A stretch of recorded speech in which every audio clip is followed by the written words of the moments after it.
Para impartir la conferencia del día de hoy nos acompaña la licenciada Patricia Solís González. Ella cuenta con una especialidad en logoterapia, un diplomado en logoterapia, así como un diplomado en tanatología, cursado aquí en el Instituto Mexicano de Tanatología. Cuenta con un diplomado en acompañamiento y consejería tanatológica, un diplomado en antropología de la muerte por el Museo Nacional de Antropología e Historia, un curso de análisis existencial y logoterapia, y se desempeña como docente aquí en el Instituto Mexicano de Tanatología. Yo los dejo con la profesora para que disfruten de su conferencia Pérdida de una extremidad. Buenas tardes a todos. Bienvenidos a la conferencia. Me da mucho gusto estar con ustedes. Ahora sí ya los veo. Estar con ustedes. Listo. Hoy es justamente la última conferencia del año. Estamos ya cerrando el año y pues me toca cerrar las conferencias de este instituto y de estar aquí con ustedes. Bueno, pues hoy vamos a hablar de la pérdida de una extremidad, pero lo quiero hablar, vengo a exponer el caso de alguien que me tocó acompañar y que me ha tocado acompañar desde el momento cuando su historia cambia por la amputación primero de una pierna y después de la segunda. Le he pedido permiso a Jesús para poder mostrar y plasmar lo que ha sido para él esta pérdida, no nada más de una extremidad, sino de las dos. De en un momento crucial, en un momento difícil que afrontar, ha tenido que aprender a vivir sin sus extremidades. Voy a contar un poco de su historia y a él le entusiasmó mucho el poder hablar de su historia, pero también ha mandado una carta que después les voy a leer, haciendo una reflexión de lo que ha sido para él justamente la vida a partir de, cuando deja de ser para convertirse en, cuando llega la vida con circunstancias sin explicación y él tiene que aprender a vivir con esto y a luchar. Jesús es una persona que me toca encontrarla en un estado de crisis en el hospital donde desarrollo mi voluntariado y donde he encontrado personas que han llenado mi vida con su testimonio de dolor y de sufrimiento y que a través de esto me ha permitido valorar muchas cosas y también crecer a partir de estos testimonios. Cuando yo llego al hospital, me dicen que hay que ver a un paciente a quien le acaban de amputar una pierna. Que suba al piso tal y que vaya a tal cama. Él estaba en un separado y ahí voy. Cuando yo entro y me pregunto, él está sentado en la cama, totalmente confuso, perdido, con la mirada fija en todos lados, y yo llego y me presento y le digo que soy tanatóloga y vengo para ayudarlo. Lo primero que hace es gritarme y me dice que ya le mandaron a la tanatóloga porque ya se va a morir, pero que él todavía no quiere morirse y que qué hago ahí. Que yo no puedo comprender el dolor que él siente en ese momento porque ya no tiene una pierna y que esto no lo puede entender y empieza a gritar, empieza a maldecir a Dios empieza a maldecir a la vida, a todos los seres, y no quiere saber nada. Empieza a gritar, avienta la comida, tira el agua. Y yo me quedo mirándolo, esperando a que pase esa crisis. Poco a poco, después de todos los gritos y de todo lo que le sucede, va bajando ese nivel de estrés y de crisis y se queda viendo, se toma y se pone sus manos en su rostro y empieza a llorar por lo que le pasa, pidiéndome una disculpa por esto que había sucedido. Yo comprendí esto y le digo, ¿en qué le puedo ayudar?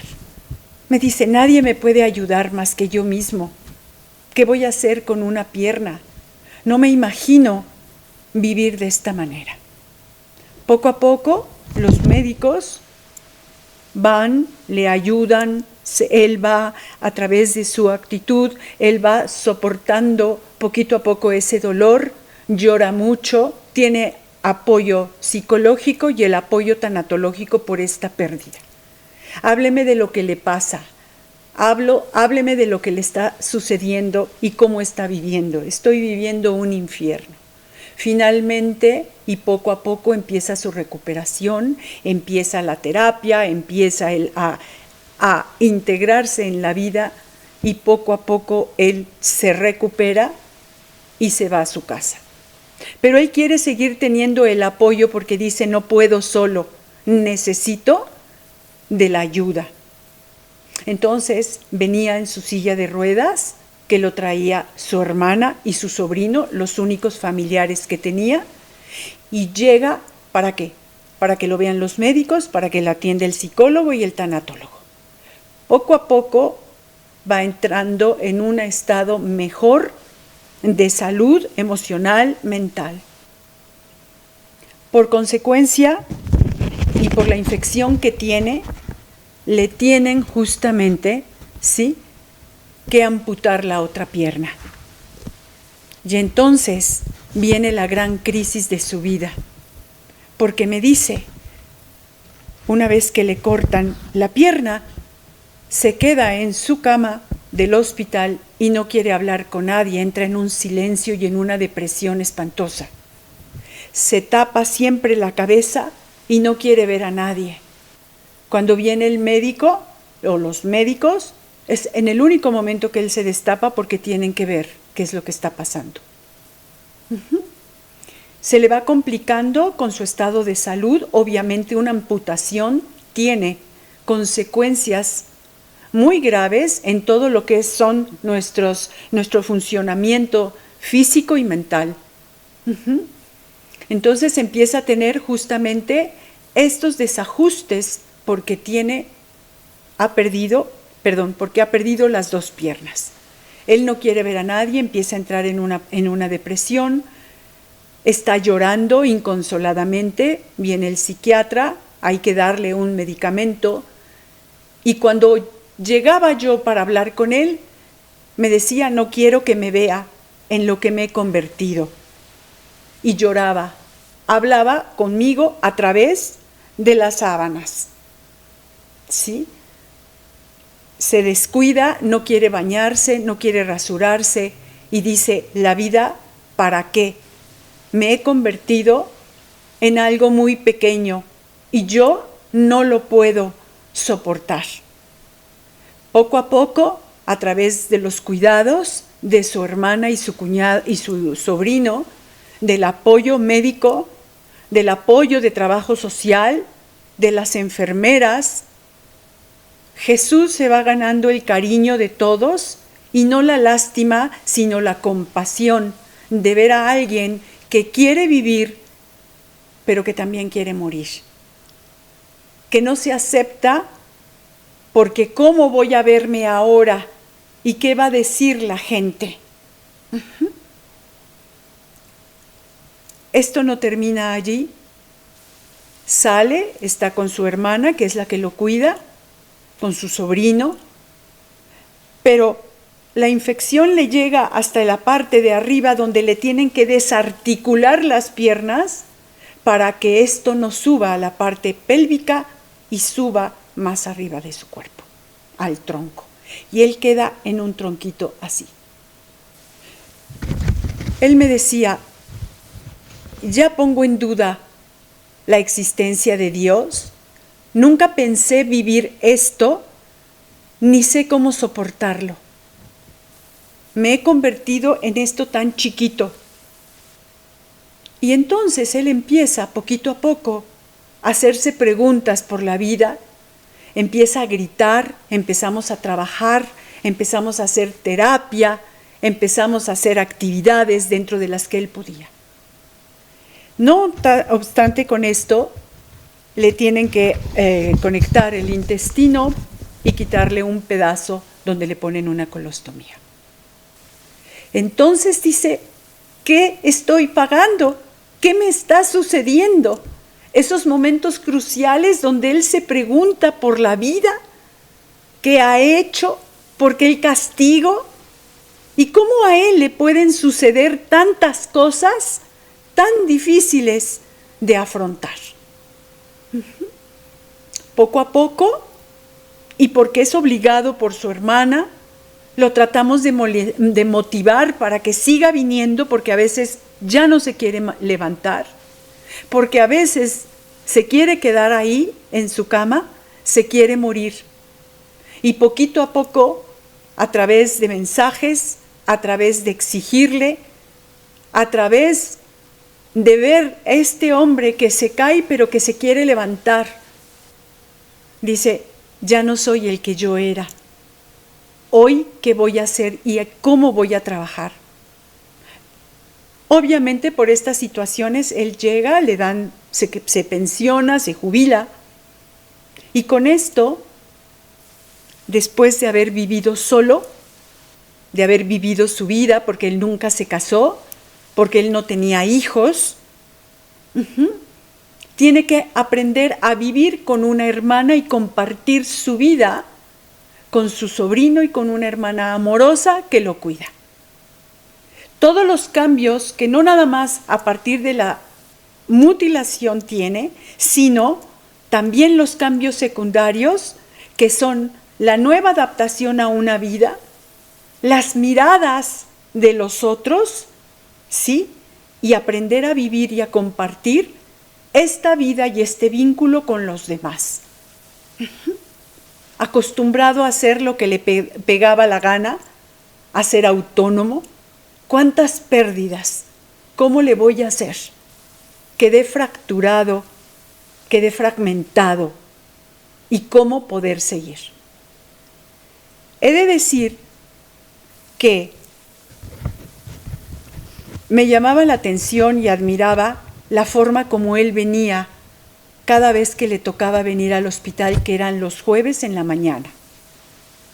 Esta persona, tan pequeña pero tan grande, llegaba bañado, llegaba rasurado y poco a poco iba haciendo cambios. Primero llegaba mal alineado, olía mal, no se rasuraba y me decía, perdone, pero hoy no me dieron ganas. Perdone, pero hoy me siento muy mal. Y poquito a poco empezamos a trabajar el sentido, las pérdidas, el dolor. Trabajamos el que él aprenda a reconocerse como esta persona que sigue siendo la misma y que la amputación de sus dos extremidades, ¿sí?, no han mutilado su parte espiritual y sus ganas de vivir. Él poquito a poco, su frustración, su enojo empieza a bajar. Y entre el apoyo psiquiátrico, psicológico y tanatológico, empezamos a ver a esta persona cómo se presenta cuando venía a las citas. Venía bañado, venía rasurado, ¿sí? Y dentro de todo, con su suéter siempre muy limpio, esta persona empieza a tener intereses por leer. empieza a querer investigar el para qué de la vida y el por qué. Por favor, denme libros. ¿Qué me puede recomendar para leer, para ayudarme? Y empezamos a trabajar. Y él empieza a buscar, y empieza a relacionarse, y empieza a ver, tengo este libro, me hablaron de este otro, ¿cuál me recomienda? Vamos a leer. Y empieza a tomar esa iniciativa. Cuando él llegaba en su silla de ruedas, traía una mochila de esas que se ponen en la espalda y la tenía abajo colocada en los brazos de la silla. Ahí colocaba su bolso traía sus libros y traía siempre un perfume que era una colonia de naranja. ¿Por qué? Como él venía limpio, pero traía su colostomía, tenía miedo de oler mal a pesar de su extrema higiene. Y entonces, cuando yo venía, o venía el psicólogo, o el psiquiatra, o el médico, él ponía perfume alrededor. Y yo le decía, Jesús, ¿por qué ese perfume si estás tan limpio? Porque yo no quiero que me huelan mal. Yo quiero que me vean y que me huelan. No quiero despedir olor, pero tú no hueles mal porque vienes muy limpio. Sí, pero yo no quiero. Esta persona empezaba a poner spray para que nosotros no percibiéramos lo que él creía, ¿sí?, que podía transmitir. Esta persona empieza justamente a estudiar, empieza a trabajar en él mismo. Y muchas veces, cuando había una sesión, cuando tenía que venir los jueves en la mañana, a las 11, que era nuestra cita, ¿sí?, a veces me mandaba un mensaje y me decía, hoy no puedo ir. ¿Qué es lo que le pasa a un ser humano que queda pequeñito con las piernas desarticuladas? En la parte de abajo quedan las heridas y las llagas por estar tanto tiempo, ¿sí?, en la posición, en la silla de ruedas. Ahí se forman bacterias, ¿sí? Todo esto supura y se puede infectar. Cuando él empezaba a tener problemas y dolores, los médicos le decían, usted tiene que estar acostado en posición hacia atrás para que las llagas y estas heridas puedan recibir el aire, el sol si es posible, y se sequen. Porque mientras usted no tenga en esta postura este descanso, se puede infectar y vamos a tener consecuencias. Entonces me decía, hoy estoy con las patas para arriba, no me puedo mover, porque tengo que esperar una semana o dos hasta que esto me seque y volver a estar allí. Poco a poco venía y me decía, después de mucho trabajo,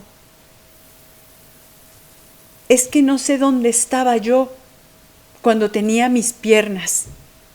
Hoy que no las tengo, he descubierto el sentido de la vida desde otra manera. He aprendido a vivir justamente con esto que soy, con este pedacito que quedó de mí. Y no sé justamente en dónde estaba antes, viviendo la vida desde la inconsciencia. Él empieza a estudiar a Elizabeth Kubler-Ross, empieza a identificarse con las etapas del duelo, y vaya duelos, porque no nada más eran sus piernas, sino también eran todas estas otras pérdidas, las pérdidas secundarias, pero que eran tan importantes. Empieza a lee todos los libros de Kubler-Ross, empieza a leer de otros autores, y finalmente me dice, me han hablado de un hombre que escribió un libro del sentido. ¿Quién es este personaje? Y empiezo a hablarle de Viktor Frankl.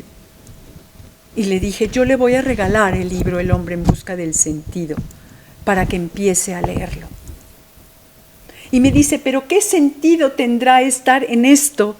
¿Qué sentido tiene justamente estar viviendo esta situación tan difícil? No lo sé, yo no le puedo dar respuestas. lea el libro. ¿Me puede ayudar a leerlo? Y entonces los jueves que venía hacíamos la lectura y me preguntaba afanosamente las preguntas que a él le inquietaban. Y poquito a poco empezamos. Esto empieza a cambiar, empieza a entusiasmarse. Y los directivos del hospital le dicen: Jesús, tú tienes una misión. Y la misión de nosotros es ayudar, la misión tuya es ayudarnos. Tú eres un ejemplo de vida y nos gustaría que empieces a hablar de lo que te sucedió en las conferencias que estamos dando en el hospital. Nos gustaría que nos acompañaras a visitar a las personas que están sin sentido, que están en depresión y que no pueden con la vida. Y tú eres un ejemplo de esto. Él dice: ya tengo un trabajito, al cual venía muy arregladito, con una camisa blanca, y me decía: todas las tengo que mandar cortar porque me quedan muy mal. Él poquito a poco va adaptando todo esto. Como iba en la silla de ruedas, empieza a lastimarse las manos y me dice: no, me las tengo que cuidar porque tampoco quiero que me corten los brazos. ¿Por qué? Porque iba en su silla de ruedas y tenía que él solito, ¿sí?, darle a las llantas y a las palancas para poder caminar. Caminar en ella poco a poco, hasta que el doctor le recomienda usar unos guantes que le dona el hospital para que él pueda justamente moverse y hacer esa labor de voluntariado dentro de este hospital. Empieza a leer a Frankl y me dice: sígame hablando por favor del sentido. Este hombre tenía tantos deseos de estudiar y de cambiar muchas cosas que en su vida anterior, como él decía, no se daba cuenta, pero que hoy la vida le había puesto justamente en esta circunstancia para hacer cambios. A través de fundaciones, a través de conexiones, a través de palancas, logramos que él estudiara en una universidad aquí en la Ciudad de México, que al leer el caso de Jesús, le otorgan la beca para estudiar el diplomado de logoterapia. Y esto fue crucial para él, para hacer esos cambios, para estar de otra forma en la vida y para entender. Poco a poco empieza a hacer su voluntariado en silla de ruedas. Y tú veías a ese hombre que estaba cubierto con las sábanas, que estaba llorando, que no tenía más deseos de vivir, cómo empieza a renacer y cómo va con toda la fuerza, ¿sí?, por los pasillos del hospital, porque ya tenía su lista de las personas que tenía que ver y las personas que tenía que acompañar. Esta persona, a veces, y después de un tiempo, empieza a tener complicaciones, ¿sí?, como respuesta a las amputaciones que él tiene. Obviamente, sin sus dos piernas, empieza a haber complicaciones con el intestino, con el hígado y con todo esto porque falta el movimiento. Empieza a enfermar. Sin embargo, no es algo de morirse, dice, porque peor no me puede pasar. Y la muerte será mi salvadora, y la muerte será la que venga para ayudarme a soltar ese dolor con el que he aprendido a vivir. Así es que Jesús poco a poco fue minando su salud. Él se queda en casa y está justamente en casa aprendiendo, leyendo, y de vez en cuando viene al hospital. Nos vemos, nos reunimos, se le ve con ese ánimo, pero las huellas del dolor físico se le notan. Y él dice: yo no sé cuánto tiempo voy a vivir, Pero lo que sí sé es que esta vida y este tiempo que ha sido para mí crucial, momentos justamente de tantas cosas, hoy tengo que estar de otra forma en la vida. ¿Cuál es el sentido de su vida en este momento?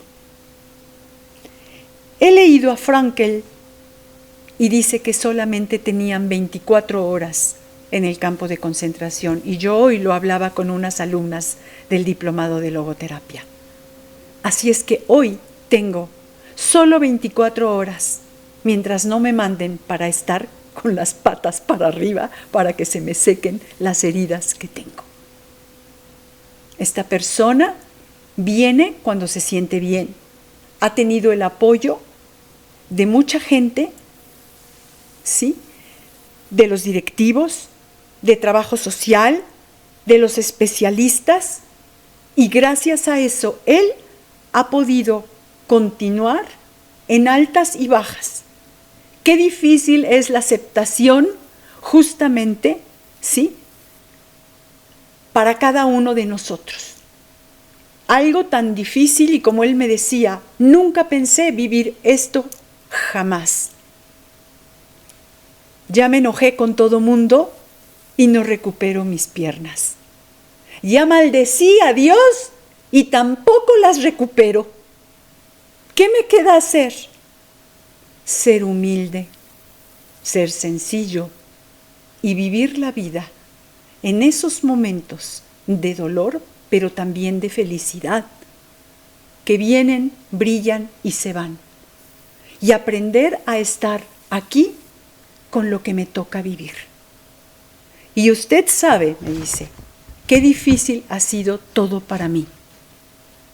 Verme de una forma diferente. Necesito buscar algo que sea diferente para poder sostenerme en la vida. Sí. Así es que esta parte es muy importante para él. Hoy está, y cuando hace frío, cuando hay días así, no sale. Su sistema inmunológico es cada vez más débil. La pandemia la tuvo que vivir encerrado todo el tiempo y le dio COVID. Sin embargo, salió adelante. ¿Cuántos retos tenemos los seres humanos? ¿Cuántos retos tenemos?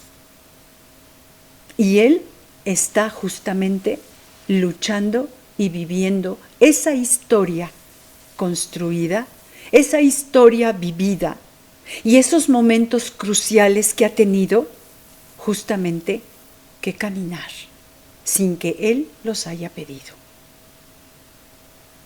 Es alguien a quien yo admiro, a quien yo aprecio y a quien ha sido un maestro para mí, para también salir de momentos difíciles y poder decir sí a la vida a pesar de todo. Y aquí estamos, tratando de hacer lo mejor que se puede, desde cada cancha y desde lo que nos toca. Una amputación, sí, es tan dolorosa como la pérdida de un ser querido, y con la muerte.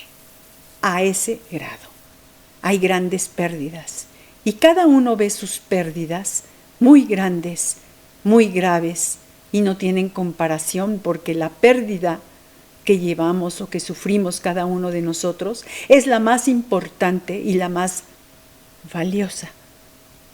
Pero la pérdida de una extremidad o de las dos no tiene comparación.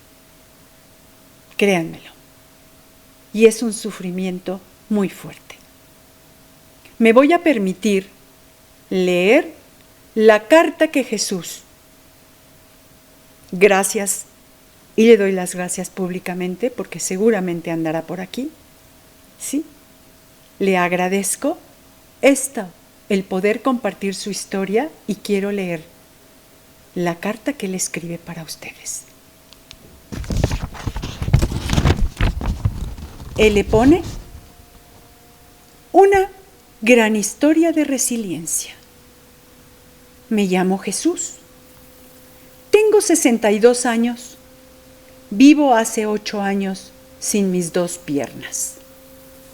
La experiencia vivida ha sido muy dura, de mucho dolor, de sufrimiento, de dudas y de grandes preguntas. Me ha costado mucho tiempo y años de reflexión para poder comprender mi destino, un destino jamás imaginable. He aprendido que por más preguntas que le he hecho a Dios y a la vida, el único que puede dar respuestas soy yo mismo. Comprender mi situación me ha permitido elegir vivir y enfrentar lo que no puedo controlar, pero sí aceptar. Estoy convencido que en el dolor estamos solos y que la soledad, la cual odiaba y rechazaba, hoy ha sido mi gran compañera y maestra de vida.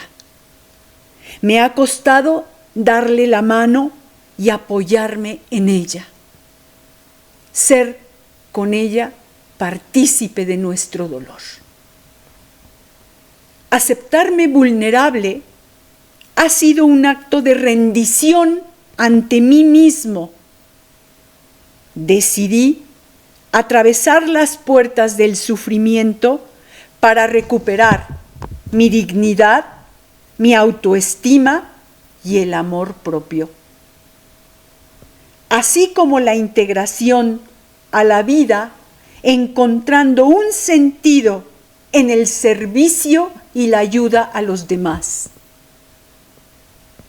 En mi camino pude encontrar personas valiosas y algunas no tanto, que me han enseñado y ayudado a levantarme y a seguir adelante. Gracias a la ayuda de la tanatología, he podido trabajar mis múltiples pérdidas y la aceptación de un cuerpo fragmentado y mutilado, un lugar difícil de ver y un lugar difícil de habitar. ¿Cómo atreverme a mirar mi cuerpo sin piernas y mis cambios físicos que se produjeron por tal evento? No me atrevo ni me atrevía de verme al espejo. No me reconocía como esa persona que fui, un hombre de formación militar, demasiado disciplinado, de mente estrecha como buen militar, de mucha disciplina y poca flexibilidad, acostumbrado a no ser flexible y a no ver para otro lado más que en el lugar donde yo aprendí. Acostumbrado a verme bien, a oler bonito, a saberme guapo, siempre pulcro, afeitado y bien peinado con mucha brillantina. Además de mucho trabajar, disfrutaba de los placeres de la vida. Las mujeres hermosas, y pone entre paréntesis que hasta el día de hoy me gustan. El sexo, la fiesta, el alcohol, los amigos y los viajes. No me arrepiento de nada, porque esta situación me ha permitido reflexionar por mi vida y saber que la aproveché al máximo con todos los extremos que tuve que vivir, pero que también los disfruté. Y que hoy pienso que estos extremos me enseñaron también el sentido y el disfrute de todo lo que me gustó, sin saber y pensar que esto en un futuro terminaría. Comprendí a través de Elizabeth Kubler-Ross que tenía que pasar por las etapas de duelo. Pude identificarme en cada una de ellas. La frustración, la desesperanza y la desolación se apoderaban de mí. Con el apoyo tanatológico, fui encontrando una luz dentro de mí. Comencé a descubrir mi espiritualidad.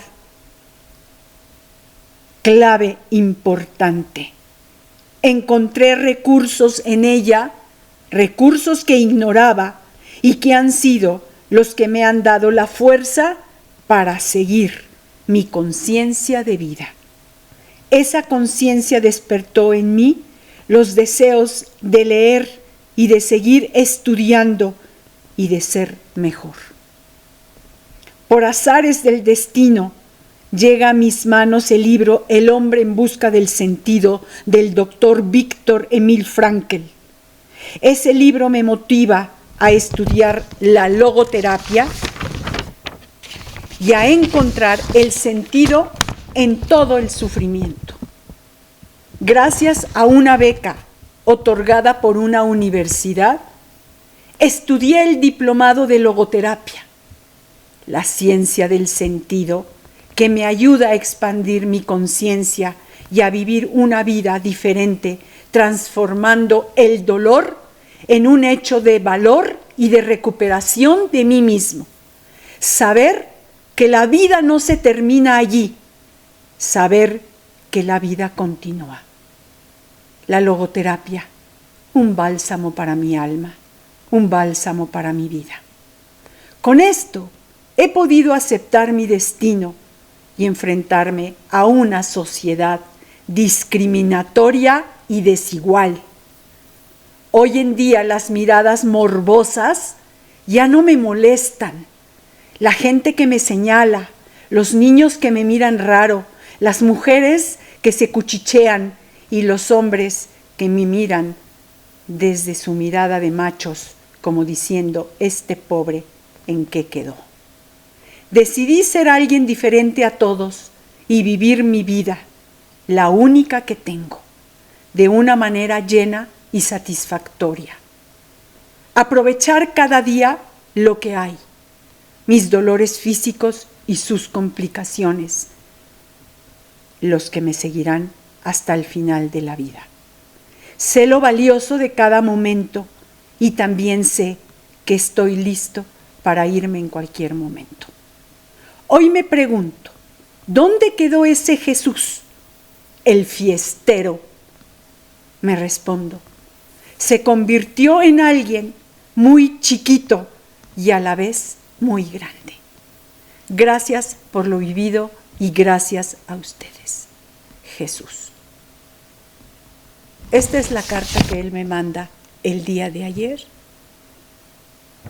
y me dice, esto fue lo que pude escribir, bañado de lágrimas, pero también reconociéndome mi valentía.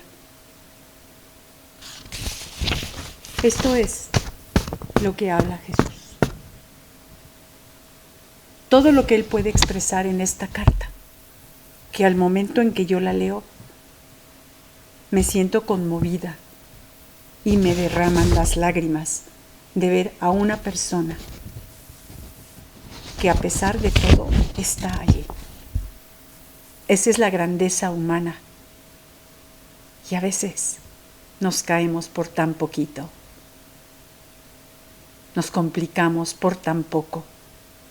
Y a veces hacemos de algo que no vale la pena algo muy grande.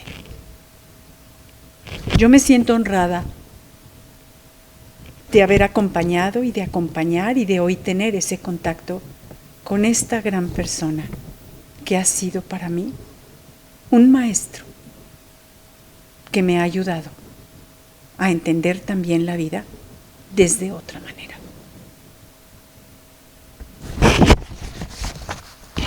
Preguntémonos, ¿cómo estamos? ¿Qué queremos y qué hacemos justamente con todo lo que nos pasa? Él seguramente estará escuchando todos estos mensajes que ustedes le están mandando. Y quiero ver aquí un poquito este portrait de las personas. ¿Qué les pasa? Gracias. El sufrimiento de las personas amputadas se define de maneras muy variadas y en la mayoría de las ocasiones se experimenta como sensación negativa, de anulación, de crudeza y de tristeza. El principal problema psicológico es la depresión, el miedo y la inferioridad. Esta inferioridad, me siento pequeño ante todos estos que me aplastan. Sí, la pérdida y la división. La pérdida de ese que yo era y la división de mí mismo. La fragmentación. La resiliencia hace referencia al potencial humano que permite afrontar y superar los problemas, incluyendo la seguridad en uno mismo, el apoyo social, el propósito de la vida, las experiencias de la vida y las creencias. En esto de las creencias, Jesús pierde la fe en Dios, porque él piensa que es un castigo de Dios lo que le sucede. Está negado a hablar de Dios y poco a poco va recuperando esa fe. Se va dando cuenta de que esto le tocaba vivir por circunstancias ajenas a él.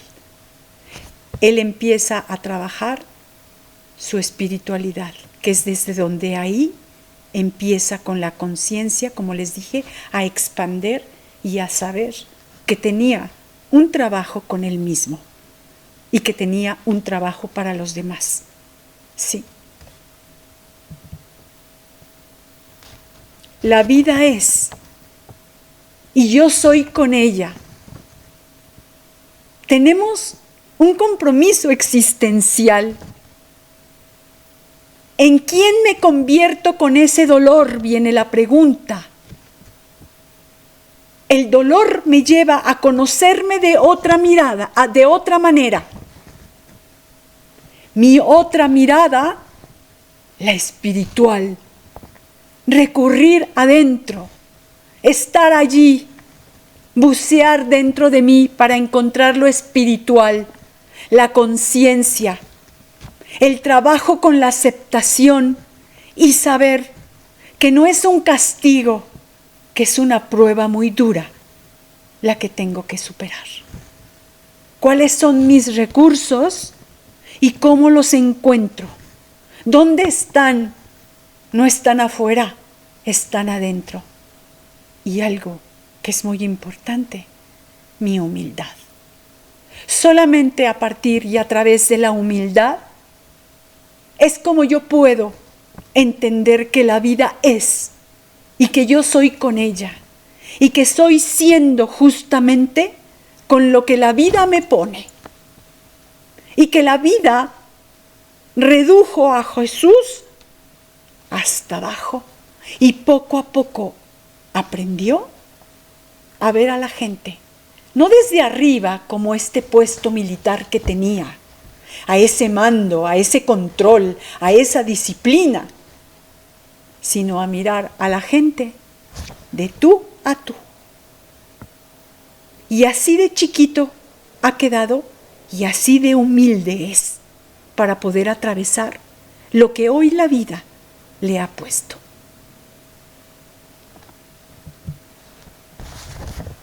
Henry Matisse dice, siempre hay flores para aquellos que quieren verlas. Este es el testimonio de Jesús. Ya no quiero explicar qué te sucede, qué te pasa, cómo sacas la resiliencia, de dónde. No. Se llama la voluntad de vivir y de levantarte y de caerte, de volver a estar justamente con esto. Las cosas que nos pasan son difíciles de aceptar, pero todos tenemos tareas que realizar. Así es que la vida con lo que nos pone y nosotros con lo que respondemos. Me siento orgullosa de haber venido y Jesús, te doy las más gracias por todo esto. Muchísimas gracias, con todo el respeto para todos ustedes. Gracias, buenas tardes. Y yo les deseo, desde esta conmovedora historia, una feliz Navidad y un feliz año. Trabajemos con nuestra persona para que cada año sea justamente mejor y una oportunidad de crecer y una oportunidad de ser algo mejor de lo que ya soy. Les mando un abrazo a todos, a todas, los que son del instituto, mis alumnos, y los que no lo son también. Un abrazo fraterno a todos ustedes. Felices fiestas. Gracias.